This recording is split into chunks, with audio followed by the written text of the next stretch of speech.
Okay, bachelor's, master's, and PhD in computer science and engineering. Dr. Raghuveer comes with over 16 years of teaching experience and 1 year of experience in industry as well.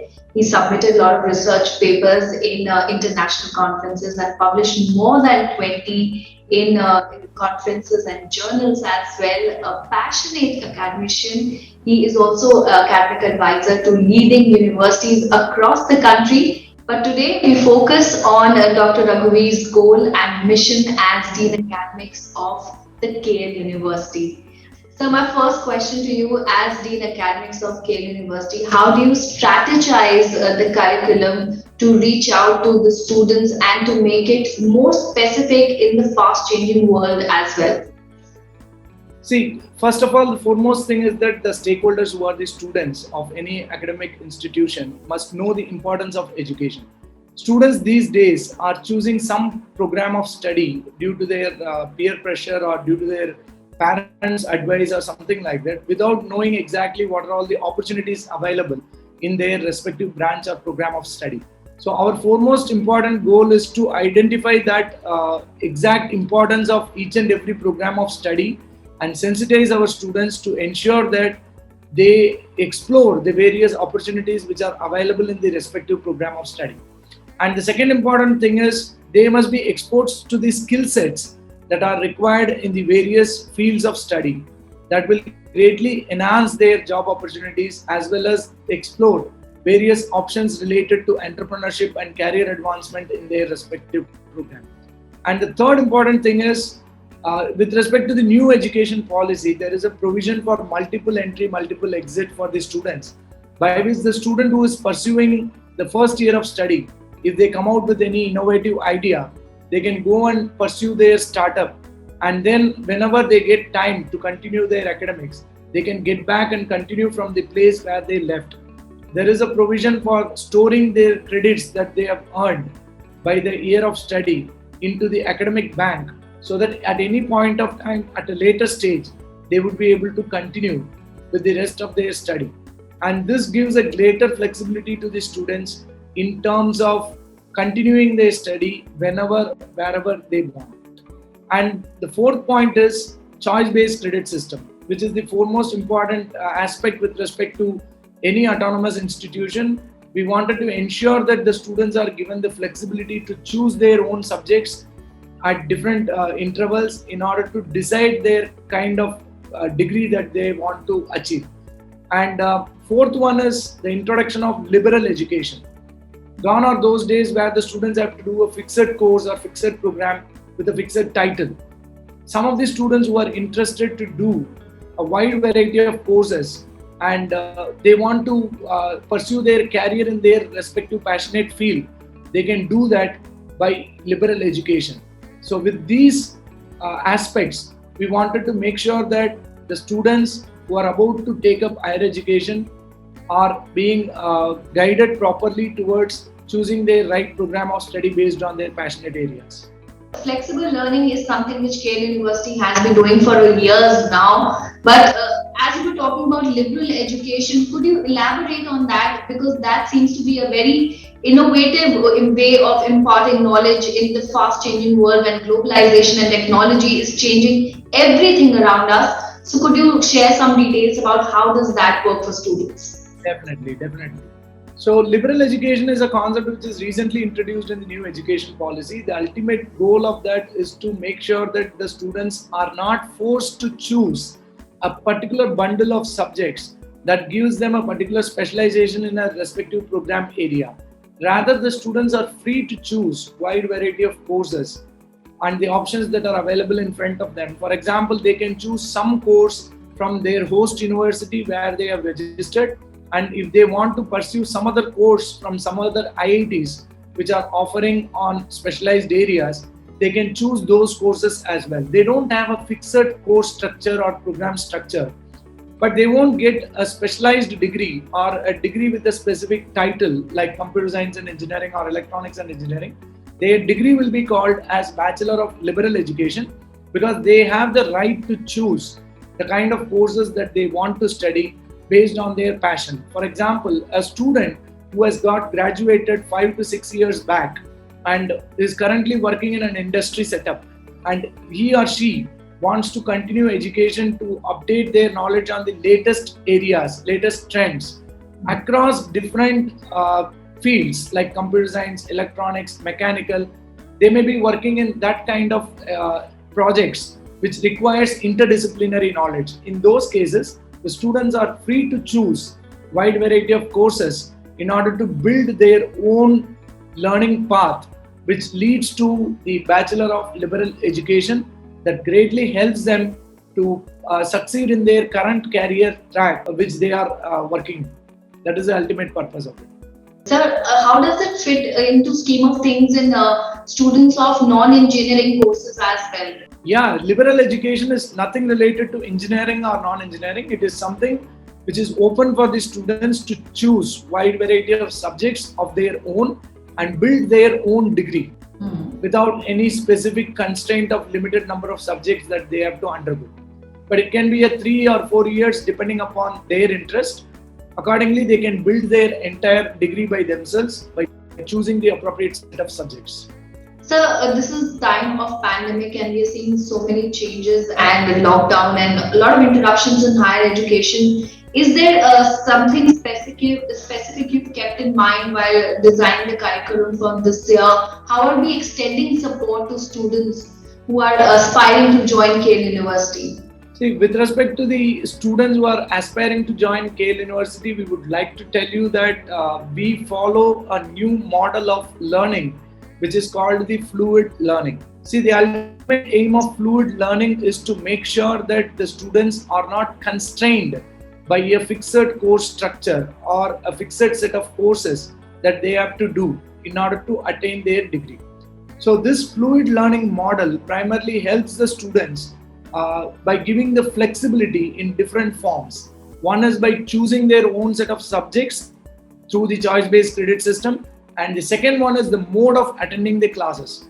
Recently, the government has introduced the concept of 60-40 learning with respect to offline and online platforms.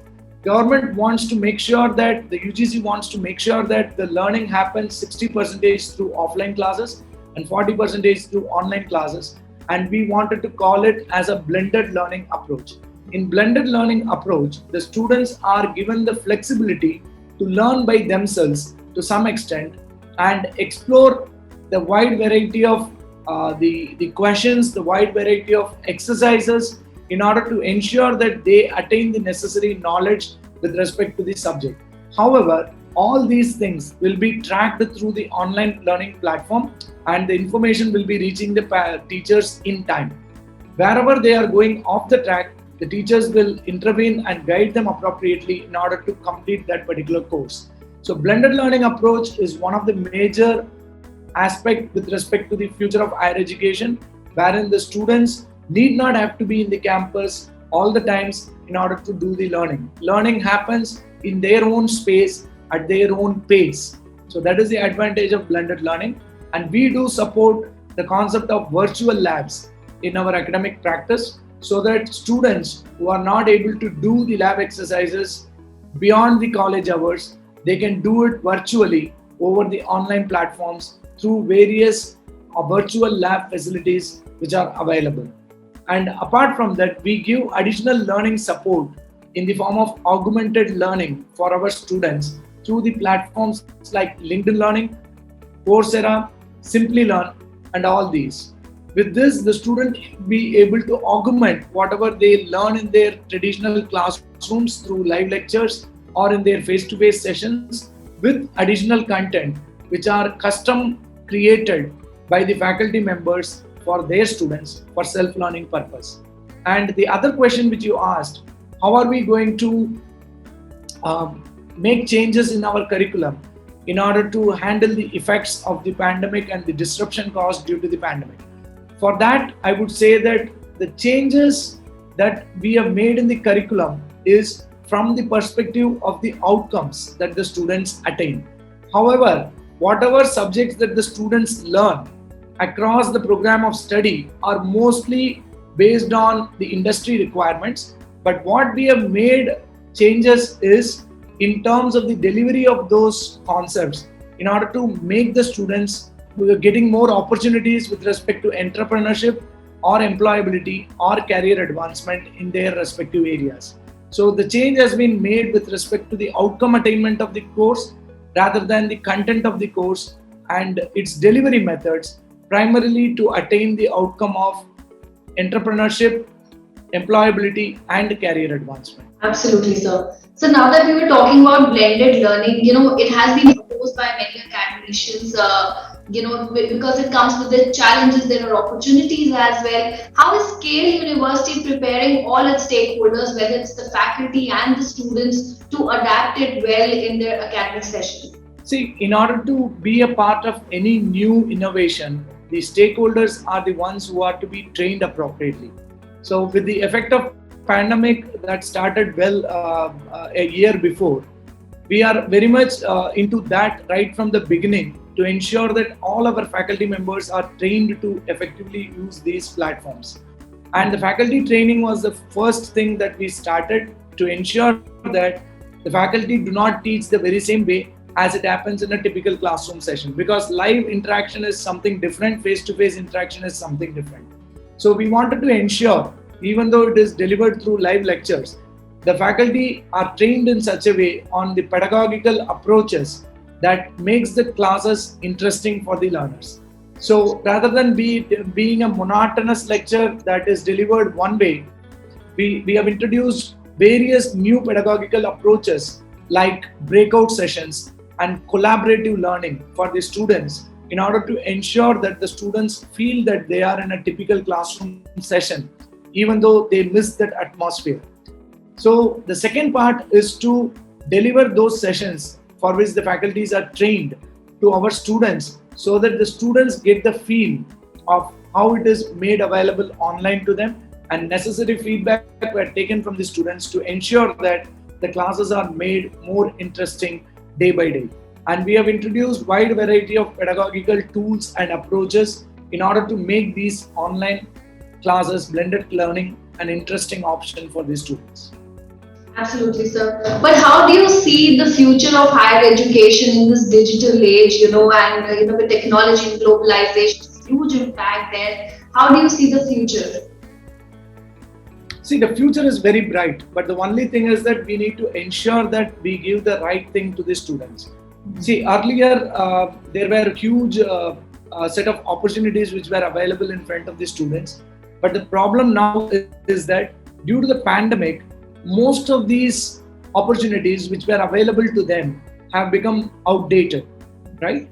And instead of that, new opportunities have emerged over the period of time, right? New opportunities in terms of new arenas have been opened to the students, wherein there needs to be a lot of expertise and skill set in order to prepare the students for these emerging and upcoming opportunities. Our intention is to ensure that this dynamic nature of the environment and the dynamic nature of the trend, we need to make sure that we are able to sustain. We need to prepare our students to sustain in such environments.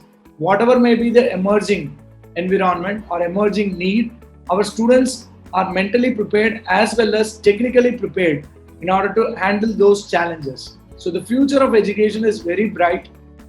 There are a lot of opportunities available. Only thing is that there should be a change in the mindset. So that we are preparing our students right from the first year onwards. How skill development is a very important aspect of education now. So how does Scale University balance the curriculum between academics and skill development? Scale University don't see skills as a separate entity from academics. Rather, we blend them together. We wanted to ensure that every subject studied by the student has got an impact on the society, has got an impact on the requirements of the industry. So we have integrated the skill component as a part of our syllabus and curriculum itself to ensure that whatever the student studies over the period of time, they learn the necessary skill sets along with the academic content. See, skill is just a practice of whatever they learn by doing. But the more they do, they will be able to attain that particular skill set. What it requires is enough time in the academics so that the students will be able to get more time to practice on something that they learned by doing. So skill is being a part of the academics. Apart from that, we wanted to make sure that our students are exposed to the international skill set requirements, for which we have introduced a concept of certification courses. A 3-year study, a student involved in 3-year study will be undergoing 2 international certification courses. A student undergoing 4 years of study will undergo 3 international certifications on various skill sets that are relevant to their program of study. By that, the students are being benchmarked with respect to the international requirements, and they also get to know where they stand with respect to the requirements of the industry. So the students are given this opportunity to make sure that before they actually graduate, so they are on par with the industry requirements and ready to move and take up any challenges over the industry set. Absolutely, there's a lot of effort being put in to make the education globally accepted and standards as well. But there are a lot of international students also coming to KL University to study. Is there a separate curriculum for them, or it's the same for all the students? See, actually, we do have a good number of international students from different countries. But one interesting point that I wanted to share with you with respect to our curriculum design is that our curriculum ensures that the international, national, and regional requirements are catered by the students. We give due weightage to the respective categories under which the students have to select the subjects appropriate to their requirements. For example, the students who study from different countries may choose some subjects which are very relevant to their context. For example, a student from a country where there is having a huge water issue or something related to the education, they have an issue. The choice-based credit system allows the students to choose the subjects appropriate to their concern or their context, by which the students will be able to work on those problem areas immediately after they return back to their respective country. So the curriculum is made in such a way, this choice is given to the students to choose from the wide variety of subjects that addresses international, national, and the regional context, by which the students are well prepared for their context and they would be able to solve the problems related to that. So, sir, education at KL University really gives a lot of importance to research and innovation. How do you see that and the milestones the university has achieved over the years and where you want to take it forward from there? So with respect to the research and innovation, it is the foremost important thing for any academic institute, because academics cannot survive without research and innovation. Whatever we people study in academics these days are nothing but the research done by people across the globe. So in KL University, we wanted to make sure that research is imbibed as a culture, even in the undergraduate studies. We call it as engineering research, wherein the students will be involved in research related problems right at their undergraduate study itself.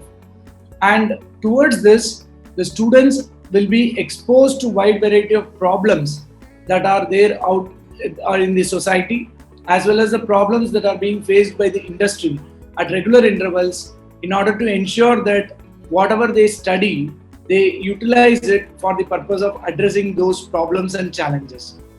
This research-based education is going to pave the way for the students to get into the companies which primarily work on the research in the emerging areas like artificial intelligence, Internet of Things, or setting up the 5G network across the country or so. Research and innovation is a part and parcel of the academics, and we offer this to the students at regular intervals to ensure that the students come out with solving real-time problems.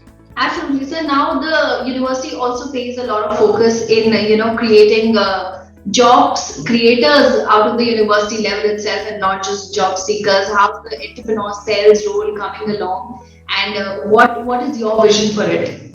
As I told you before, the pandemic has greatly affected the opportunities which were available prior to that, and new opportunities have emerged, and the students should be ready for taking up those new opportunities. For that, the students should have a completely different mindset.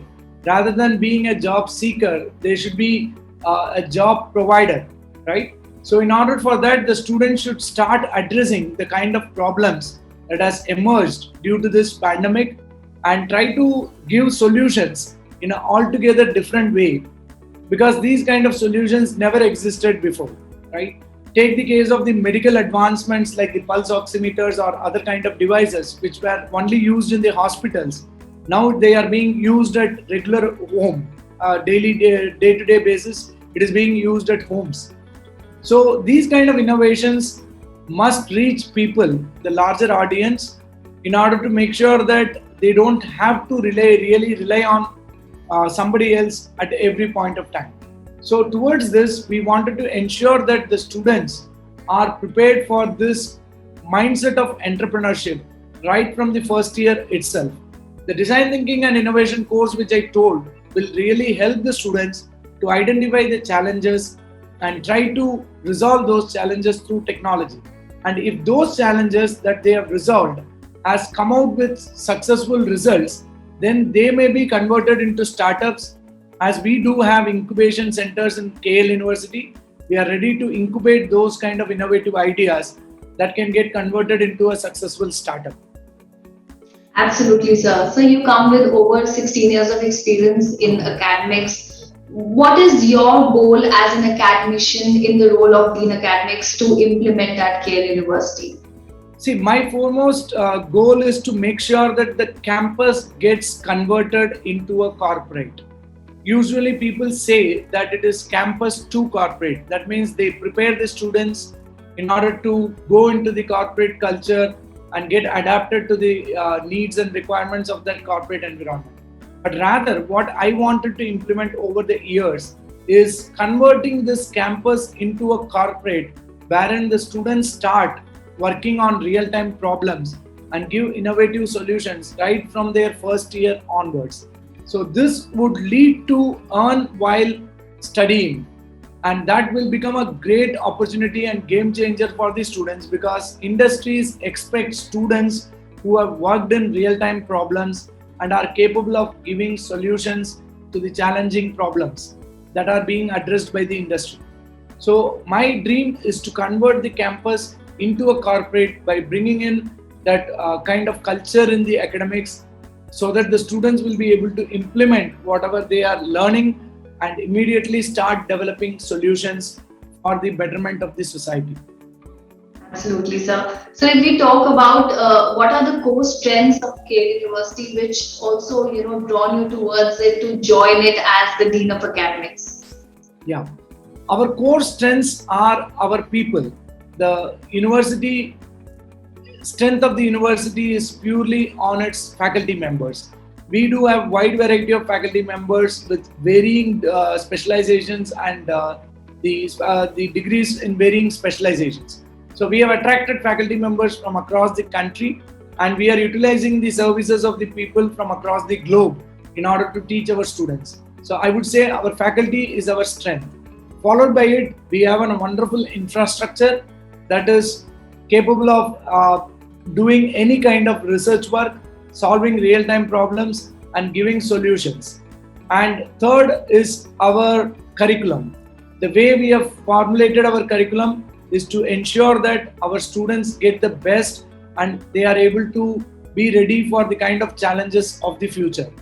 In one word, I would say we are future ready. Absolutely, sir. We are future ready. So, before we wrap this interview, your one advice to all the students and parents who are stressed about the admission time. It's a very important and crucial decision they have to make. What is your advice on what criteria should they decide the course and the university they want to go to? See, most of the students who are looking into the universities, they see only the campus infrastructure, they see the faculty members through the list available in the website, and they see the specialization tracks. They stop with that, but they don't look into which university is supporting the students to become entrepreneurs right from the first year onwards. Right, the university which makes the students as job providers rather than job seekers is the only university that is capable of identifying the hidden talents of the students. Because the student who is going for a job package of 5 to 10 lakhs per annum may be much more capable of making a company of their own which can run in crores of fortune. So if the student has not explored what is their capability, then they would be settling for less. So I would suggest the students who are looking out for the institutes, kindly make sure that the institute supports the entrepreneurship culture right from the first year onwards. And if you are a student who would like to go for higher studies, ensure that there is a separate career track that supports the students right from the first year till the final year in order to get wonderful opportunities for higher studies either in India or abroad. Usually, some of the universities do that only at the final year of study, wherein the students would not have learned the necessary skills that are required in order to pursue their higher studies abroad. We at KL University make sure that whatever transferable skills that are needed either for employability or for the entrepreneurship or for the career advancement are given across the years in order to ensure that the student comes out successfully in their respective career track. So that is the one piece of advice that I'm giving the students. So don't fall prey only to the infrastructure, don't fall prey only to the advertisements, rather just explore and try to ask most questions to the people to understand how the university supports research and innovation culture in their campus in order to make them successful entrepreneurs or successful in doing higher studies anywhere in the world. Thank you so much for your time and such wonderful advice to all the students out there.